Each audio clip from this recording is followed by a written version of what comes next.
जय हिंद friends, welcome to learning 360। मैं हूं अंजलि और आज हम इस वीडियो में BGDG 172 की यूनिट 5 को कवर करेंगे जिसका नाम है फैमिली एंड मैरिज। तो चलिए स्टार्ट करते हैं।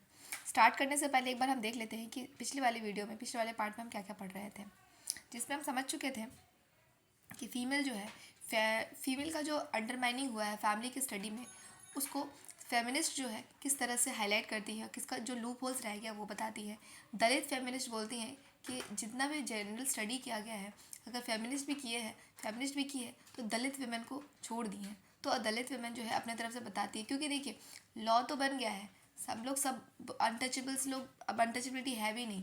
प्लस इवन कोटाज भी बहुत सारे गवर्नमेंट में है कि जो अंडर SC है ST है उनको स्पेशल कोटा मिलता है, रिजर्वेशन मिल जाता है। पर फिर भी हमारे अंदर जो अभी बैठा है, जो हमारा सोशल स्टेटस है, मतलब समाज है, उसको पूरी तरह से मन से नहीं निकाल पाया। पिछले वाली वीडियो में भी एग्जाम्पल से समझे थे कि अभी भी सोशल स्टेटस जो मिलता है वो पूरी तरह से नहीं मिल पाता है। वो तभी मिलेगा जब हमारा सोच बदलेगा। तो ठीक है, तो चलिए स्टार्ट करते हैं। इससे पहले एक बार हमारा ना एक टॉपिक रह गया था सोडोमी का। सोडोमी का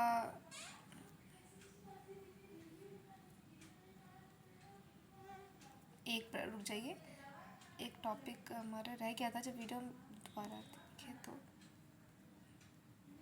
अच्छा कोई नहीं, आता है तो हम बता देंगे, अभी तो नहीं मिल रहा है फिलहाल। सोडोमी आपकी बुक में है, सोडोमी का वो टॉपिक पता नहीं किस स्लाइड में है, वो अगर आता है तो एक्सप्लेन कर देता है। और फिर अगर आप वीडियो में आपको लगेगा कि वो छूट गया है तो इस वीडियो में आप सुन लीजिए कि सोडोमी का भी केसेस बहुत बार देखा गया है।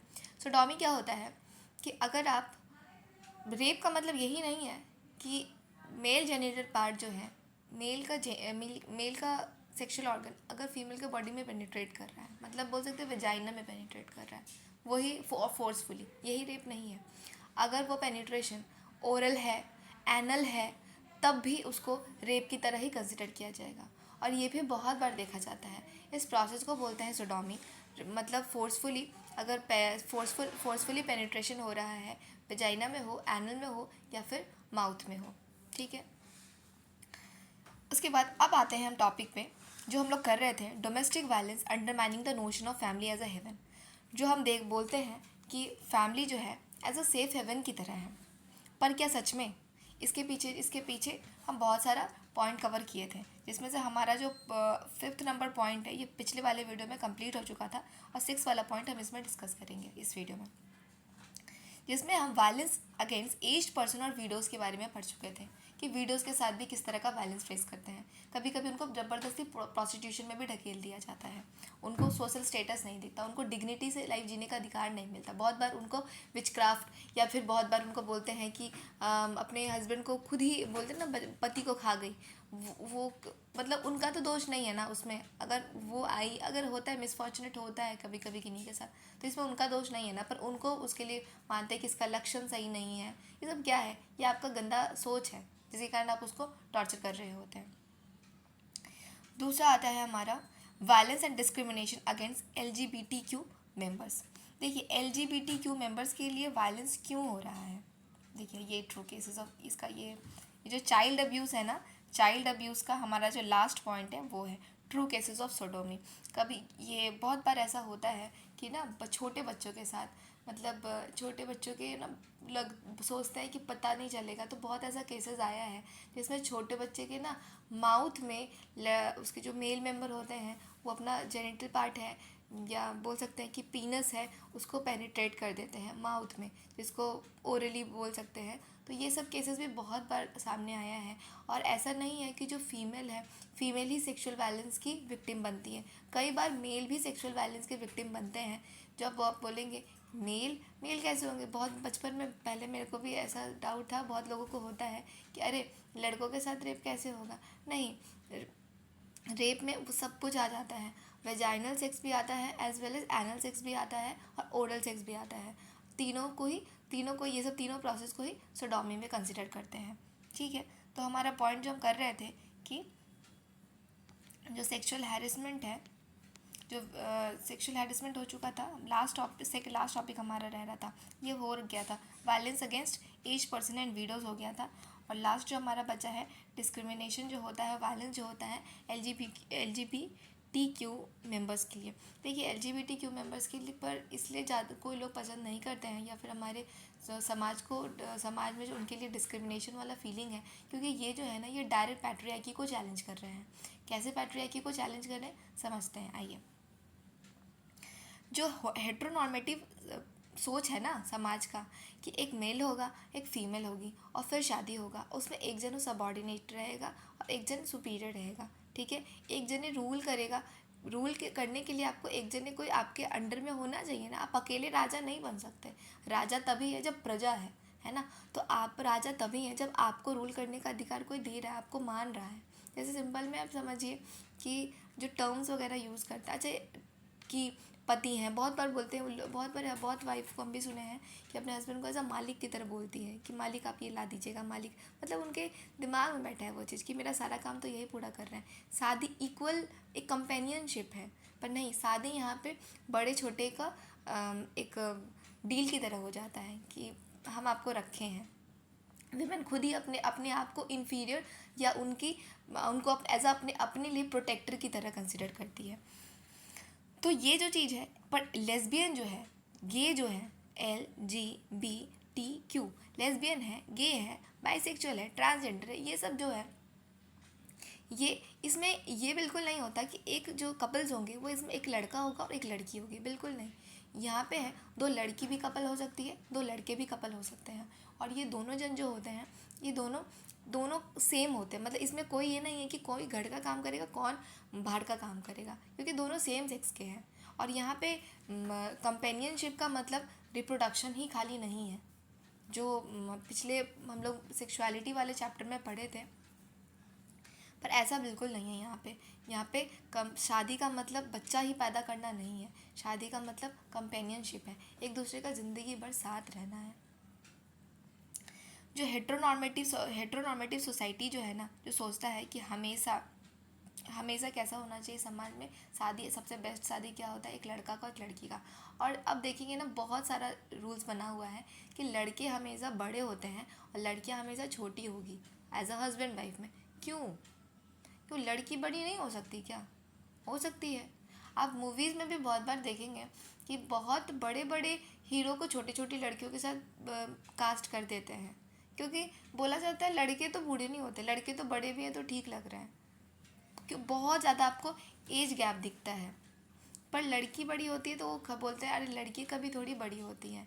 क्यों? क्योंकि लड़कियों के से एक्सपेक्ट किया जाता है कि आप प्रोटेक्टर नहीं बनेंगी। प्रोटेक्टर कौन बनेगा? पति प्रोटेक्टर बनेगा। तो कुछ चीज़ ना शुरू से चलता आ रहा है पैट्रियार्की को सपोर्ट करने के लिए, यूँ बोले तो अटेस्टेड कर देने के लिए कि हाँ सही है। जो बहुत बार होता है ना, जो ऐसे बच्चे होते हैं जो ट्रांसेक्सुअल होते हैं, या ट्रांसेक्सुअल बोलने का मतलब वो होते हैं ना जो अंदर से फिज़िकली वो कुछ और होते हैं, लाइक वो लड़की होते हैं और बॉडी उनका लड़कों जैसा होता है, तो वो फील अपने आप को करते हैं ना, ऑपोजिट टाइप फील करते हैं। आप खुद सोचिए, अगर आप लड़का या लड़की हैं, चलिए हम अपने आपको एग्जांपल से समझाते हैं, हम लड़की हैं पर मेरे को अंदर से ना लड़का वाला फीलिंग आता है, लाइक कि मेरे को लड़कों जैसा बैठना, लड़कों जैसा बिहेव करना होता है ना। बहुत लोग, आपको बहुत लड़कियां दिखेगी टॉम बॉय टाइप, लड़कों जैसा ड्रेस पहनना, तो वो चीज़ अगर रह रहा है ना तो ट्रांसेक्सुअल बोलते हैं ऐसे लोगों को, जो है ना बहुत बार अपना सेक्स को चेंज भी करा लेते हैं। ऐसे केसेस भी है, बहुत कम है इसीलिए हम लोग नहीं जानते हैं, और कुछ लोग बोलने से भी कतराते हैं इसलिए भी हम लोग नहीं जानते हैं। या फिर कभी कभी ऐसा होता है कि जो किन्नर होते हैं, किन्नर बच्चे जो होते हैं, छोटे बच्चे होते हैं जिनका रिप्रोडक्टिव पार्ट ठीक तरह से ना मेल की तरह होता है ना फीमेल की तरह होता है, मतलब बोल सकते हैं रिप्रोडक्शन के लिए वो पूरी तरह से कैपेबल नहीं होते। सिंपल बस इतना ही रहता है कि मतलब वो जो एक ट्रू रिप्रोडक्टिव पार्ट है ना, ओवम, ओवरीज, पीनस, टेस्टिस पूरी तरह से कंप्लीट फॉर्म नहीं रहता है उनका, जिनके कारण वो उनको किन्नर की तरह कंसिडर करते हैं कि रिप्रोडक्शन के लिए सही नहीं है। तो ऐसा बच्चा जब भी होता है तो इसको बहुत बार क्या करते हैं ना, अबंडन कर देते हैं, छोड़ देते हैं कि मतलब अब ये हम लोग के लाइफ में क्या ही काम करेंगे, मतलब बहुत बार होता है कि उनको जो हिजड़ा का ग्रुप होता है उस ग्रुप में दे देते हैं, या फिर वो आके ले जाते हैं, उनको अपने घर पे नहीं रखते हैं। मतलब उनको लगता है कि हाँ, कि वो ये बड़े होके क्या ही करेंगे, ये तो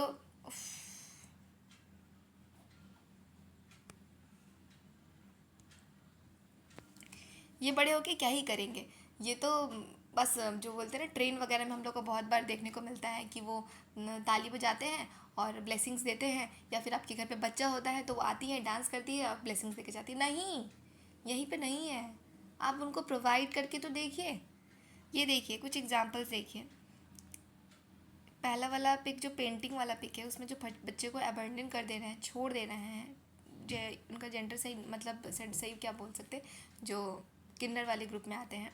नीचे में जो देख रहे हैं, ये एक किन्नर है जो जज है, पहली महिला जज, सुष्मिता शायद नाम है इनका, नाम मेरे को याद नहीं आ रहा है। ये जज है। ये बहुत सारे जो राइट साइड से सेकंड पिक देखिए, उसमें जो है ये बच्चे को जो अबंडन कर देते हैं उनको अपने साथ रखती हैं और उनको पालन पोषण करके पढ़ाती भी हैं। लास्ट का जो लेफ्ट पिक है उसमें जो है लेडीज़ हैं, जो मैम दिखा रही हैं, वो आपकी आईएएस ऑफिसर है, ट्रांससेक्सुअल आईएएस ऑफिसर है। तो अब बताइए, क्या आप इनको आपके मन में जब हम बोलते हैं कि कोई ये ट्रांसजेंडर है, तो आपके दिमाग में क्या आता है कि वो ताली बजा रही होंगी, ब्लेसिंग्स दे रही होंगी, डांस कर रही होंगी जगह जगह पे, यही ना? नहीं, इन लोग आईएएस ऑफिसर है। अगर इनको पढ़ाया जाए तो इन लोग भी कोई कमी नहीं है। कोई मतलब ऐसा नहीं है कि वो ना हम लोग से इन्फीरियर है, वो भी हम लोग जैसे ही है। बस है कि रिप्रोडक्टिव पार्ट जो है वो पूरी तरह से वो कैपेबल नहीं है बेबी को बर्थ देने के लिए, बस इतना ही सा है।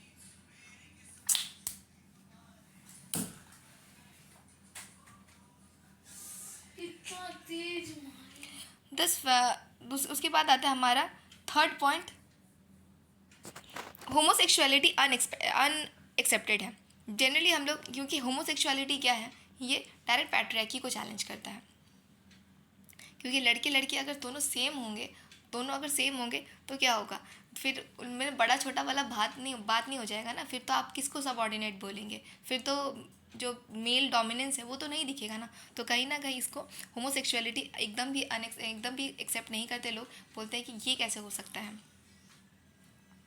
हमारा फोर्थ पॉइंट आता है कि होमोसेक्सुअलिटी बहुत बार ना, जिसको पता चलता है, फैमिली मेम्बर को पता चलता है कि जो लड़की है ये अट्रैक्ट हो रही है लड़की को ही देख के, या फिर लड़के को ही देख के, जो उनके बेटे अगर अट्रैक्ट हो रहे हैं, तो ऐसे बहुत बार क्या करते हैं, उनको ज़बरदस्ती घर के ही मेम्बर उनके साथ रेप करते हैं। उनको जैसे लगता है कि वो उनको एक बीमारी है और उसको वो ठीक कर देंगे with the help of rape.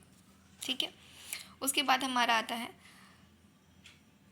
तो ये जो लाइन है ना हमारा, जो रेप टू क्योर होमोसेक्सुअलिटी, ये लाइन अच्छी तरह से रिफ्लेक्ट करता है कि हमारा जो फैमिली है वो सेफ हेवन हमेशा नहीं है।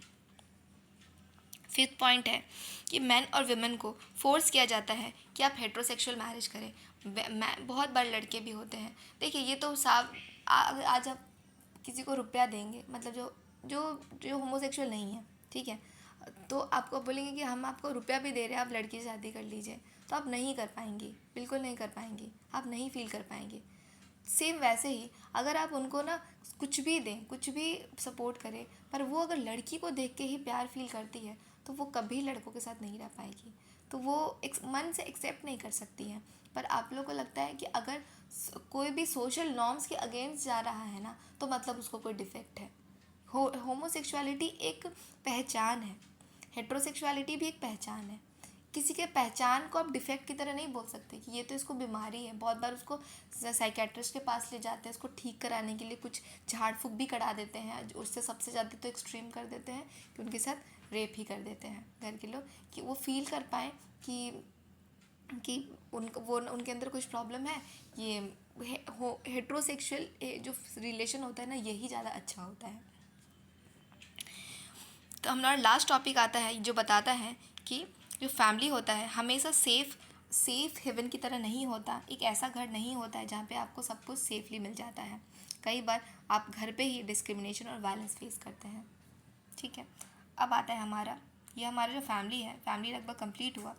उसके बाद आता है हमारा टॉपिक मैरिज, मैरिज का पहले हम डेफिनेशन समझेंगे और फिर कितने तरह का मैरिज है वो समझेंगे, फॉर्म्स ऑफ मैरिज, और फिर देखेंगे कि फेमिनिस्ट का क्या थ्योरी रहा है मैरिज पे, और चाइल्ड मैरिज का इफ़ेक्ट्स, डाइवोर्स, और फाइनली हमारा चैप्टर कंप्लीट हो जाएगा। चांसेस है इस वीडियो में कंप्लीट हो जाएगा। चलिए स्टार्ट करते हैं। मैरिज में क्या है कि मैरिज हम लोग के दिमाग में क्या आता है मैरिज को लेके, बहुत अच्छा फीलिंग आता है ये लड़कियों के दिमाग में। तो मेरे को तो लगता है मैरिज से रिलेटेड सबसे ज़्यादा दिमाग में होता है कि रेडी होना है, मतलब बहुत अच्छे से ब्राइडल लुक आता है ना, सजने का बड़ा शौक होता है लड़कियों को। कभी कभी मतलब लड़कों भी हो सकता है सजने का, ऐसा नहीं है कि लड़कियों को होता है, पर एक ब्राइडल लुक बहुत ज़्यादा अच्छा लगता है कि लड़कों का भी होता है। बहुत लड़कों से भी सुने हैं कि नहीं मेरे को ऐसे ही भाग के शादी नहीं करना, मेरे को दूल्हा बनना है। तो वो जो रेडी होते हैं ना, वो ब्राइडल ड्रेस जो होता है वो बहुत अच्छा फील आता है। पर इतना धूमधाम से सब कुछ अरेंज करके शादी होता है, पर ये जो शादी है ना, इसका ना कुछ डार्क साइड भी है। उसके बाद क्या होता है, बहुत लड़कियां, बहुत लड़के भी फेस करते हैं शादी करने के बाद प्रॉब्लम। तो मैरिज का मतलब ये नहीं है कि सब कुछ अच्छा ड्रीम लाइफ की तरह, ऐसा नहीं है। पर सोसाइटी के अनुसार मैरिज को अगर डिफाइन किया गया है ना बहुत ही अजीब टर्म में, कि मैरिज एक ऐसा टेस्टेड वाला बात है जिसमें मैरिज के थ्रू आप किसी के साथ फिजिकल रिलेशन बनाने के लिए समाज आपको एक्सेप्ट कर देती है। मतलब आपको परमिशन मिल जाता है सेक्सुअल रिलेशन बनाने के लिए किसी के साथ, अगर आपका मैरिज हो जाता है। तो मैरिज एक तरह से क्या है, परमिशन है कि क्या हम इनके साथ सेक्सुअली रिलेशन बना सकते हैं। अगर बना सकते हैं तो येस यू आर अलाउड, क्योंकि आपका शादी हो गया है। पर शादी के पहले no you are not allowed. अगर शादी के पहले करते हैं तो फिर आप गंदे हो जाएंगे, और शादी के बाद करेंगे तो आप अच्छे रहेंगे। क्या है ये शादी, यही बताया है डेफिनेशन, बुक में यही दिया है कि आपको परमिशन समाज जो परमिशन देती हैं यही है मैरिज। ठीक है, बेबी को लेने के लिए भी वो देखिए ना, कुछ शादी के एक दिन पहले बेबी रह गया तो भी प्रॉब्लम आ जाता है, तो भी सब कुछ बोलती हैं कि अरे ये तो शादी के पहले का बेबी है। वही शादी के बाद अगर बेबी हो गया तो सब धूमधाम मचाते हैं, बहुत अच्छा लगता है। और कभी कभी तो ऐसा भी होता है ना, किन्हीं का ना फर्स्ट नाइट के कारण ही बेबी रह जाता है। मतलब शादी हुआ और 2-3 बाद ही वो जो 2-3 दिन के अंदर ही वो जो विमेन है वो कंसीव कर ली होगी। तो लोग है ना काउंट करने लग जाते हैं, अच्छा कितना दिन पहले शादी हुआ था और अब कितना चल रहा है, कि 9 महीना कंप्लीट हुआ है कि नहीं। क्यों, क्या ही हो जाना है, आखिर तो अपने हस्बैंड के साथ ही है, और आपको क्या प्रॉब्लम है। समाज को बहुत मज़ा आता है मतलब थोड़ा भी कुछ भी होगा ना तो वो, और ये समाज ही है जो है ना हम लोग को बोलते हैं ना कि क्या करेगा, वो जो डर बैठा के रखती है, जो हम लोग को आगे रोकने के लिए हमेशा रेडी रहती है, वो सोसाइटी ही है। और सोसाइटी हम ही हैं, हम सब। जो मेल और फीमेल का जो रिलेशनशिप है ना, इसको ऑथराइज करती है, कौन करती है, सोशली एक्सेप्टेबल है, कौन करती है, मैरिज के थ्रू सोसाइटी करती है। मैरिज का मतलब है कि आप अलाउड हैं, अप्रूवल मिल जाता है आपको यो सेक्सुअल रिलेशन बनाने के लिए। ये किन के द्वारा बोला गया, एंथनी गिडेंस के बारे में बोला गया, एंथनी गिडेंस के द्वारा बोला गया है। तो कुछ जो देखिए कुछ नाम्स है, कुछ नाम वगैरह है, तो उस नाम को लिख लीजिएगा। देखिए आप ना छोटा छोटा कोई पॉइंट है ना, देखिए बुक्स है ना, क्या कीजिए, अगर चैप्टर अगर 4-5 पेज का है तो उस 4-5 पेज को एक पेज में समराइज़ करके लिख लीजिए, छोटा छोटा पॉइंट, जो पॉइंट आपको याद रखना है। ठीक, और उसके बाद ही, क्योंकि आपको सारा स्टोरी याद नहीं रहेगा, सारा स्टोरी याद नहीं आएगा, उस टाइम पे जो मेन पॉइंट है ना टॉपिक वाइज लिख लीजिए कि अगर मैरिज पे आता है तो मैरिज का डेफिनेशन में क्या क्या 4-5 पॉइंट बोलेंगे, एंथनी गिडेंस है अगर नाम, ये लिख लीजिए कि आप वो बस उस पेज को रिवाइज कीजिए और एग्ज़ाम देने चले जाइए। बस उसके बाद उसका आपको ज़्यादा नहीं करना, बाकी अंदर का अगर पॉइंट आपको याद रहेगा तो फिर उसका पॉइंट दे के आपको टॉपिक याद आ ही जाएगा। वो तो उसको तो आपको अपने लैंग्वेज में ही लिखना है। वो बचपन में हुआ करता था, सर यहाँ से यहाँ तक मार्क कर देते थे, फिर हम लोग उसको रटते थे।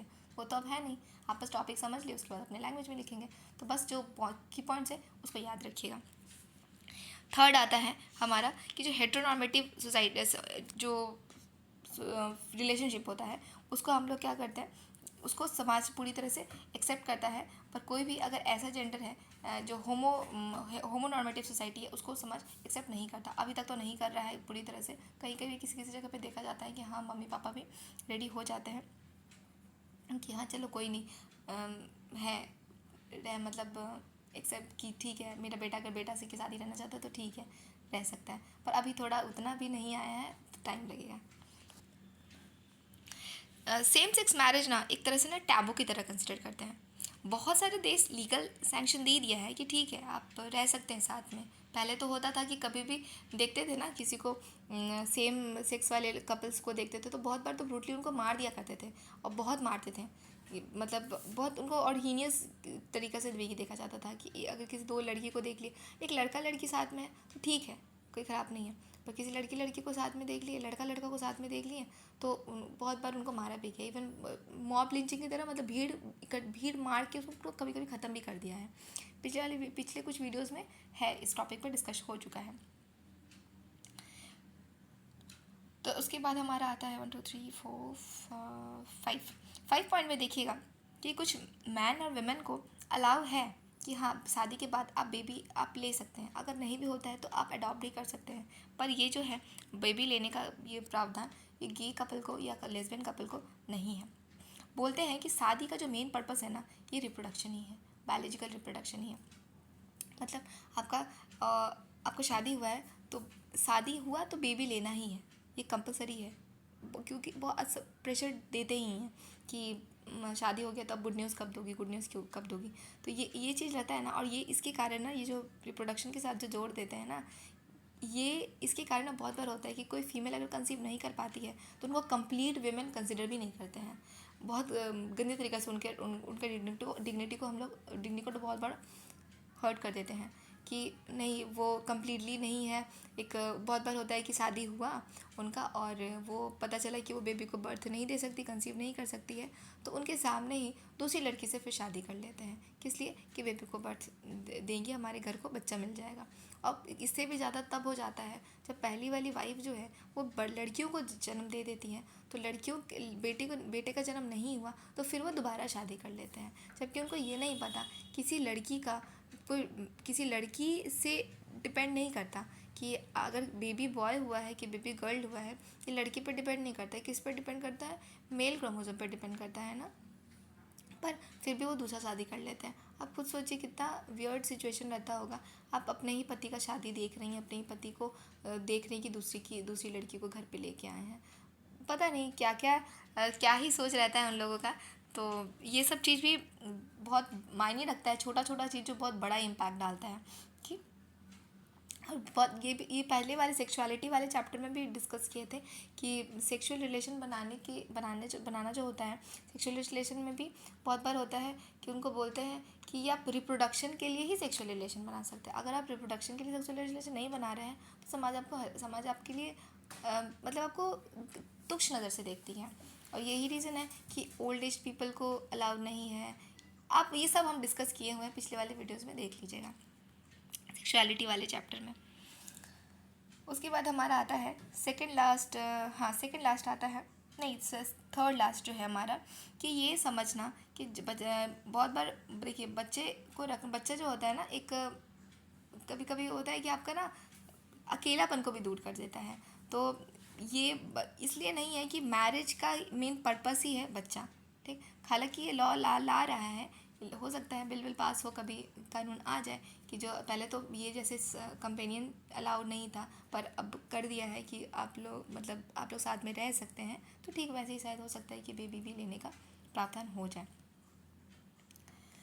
कपल्स का जो सब कुछ कपल्स लोग एडॉप्शन के लिए भी जाते हैं कि ठीक है मतलब मेरे को बेबी चाहिए, पर बहुत रेयर होता है कि मतलब बच्चे को एडॉप्ट करना चाहते हैं कि उन लोग पूरा प्रेशर रहता है कि उनका बेबी उन्हीं के बॉडी का हो ना, मतलब उनको तो बोलते मेरा ही खून हो, वैसा अपना बच्चा हो। पर कुछ लोग जाते हैं एडॉप्शन के लिए भी।